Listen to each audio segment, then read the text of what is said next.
over in the corner, Susie, of course. And sitting next to her, we've got the wonderful psychologist, Dr. Linda Papadopoulos. Welcome back. Modest, excellent. Yes, great word. Linda. So we managed to get a 9, muterates. You're forgiven. It is the territory or province of a mudir, which in Turkey is the governor of a sub-district. Cartoon, very good. Linda. We can advance it by 1 with putting a Y at the end, cartoony. Octonary, O-C-T-O-N-A-R-Y.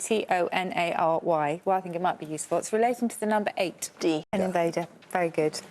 Yeah. We got one more 7, ravine. Susie? Yeah, no, we start with 7s. That's our best. Yes, my cherry tree fruited this year. Mine. Fixture. Fixture. That's it. What have you got for us today?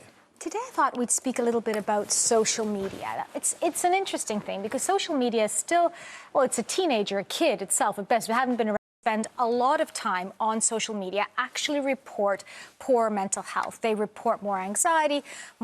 We've boiled it down to 2 or 3 things. Now, the first thing is oftentimes to do with comparing. So social media used to be about connecting, but these days we use it a lot more passively. So we kind of scroll through and we compare. What are we doing? We're comparing sort of the superlatives of other people's lives to kind of the mundaneness of our own. And that has a real impact, especially on young people, we find.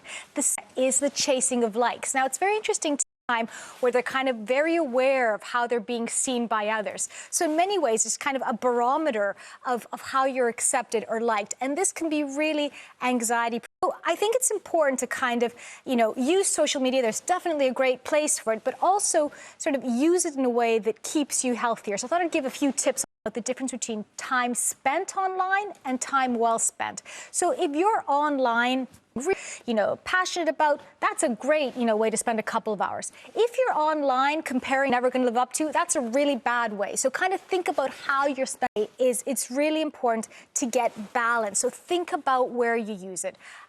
We know that it affects memory consolidation. So if you're working or if you're, a young person that's studying, don't study with it around, kind of best to kind of go back to it every hour. Make sure those kind of face-to-face communications are still, but I often think, even better to actually pick up the phone and talk.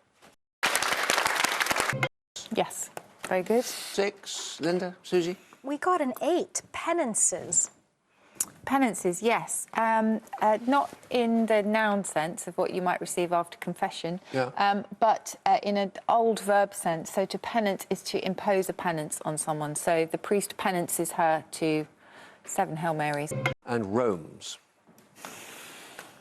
Can we beat 5? We can. We got authors. Anything else, Susie? Mouths will get you a 6. And mouth.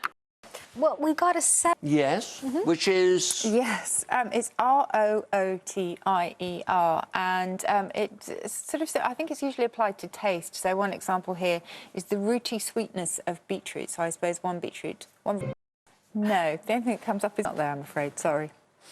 So we got imitable, but then realised we could put an L in front of it and get passing through. And as far as I could tell, it was exactly the same lines. Oranges and lemons. So a lot of them are still with us today.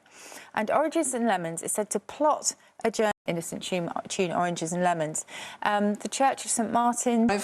We did, kind of based on what we were speaking about before, we got 7. Cool. Cuticle, little skin, what it means in Latin. Yeah, very good. We got tickle and cuticle too. Linda and Susie too? Yes. Tonight.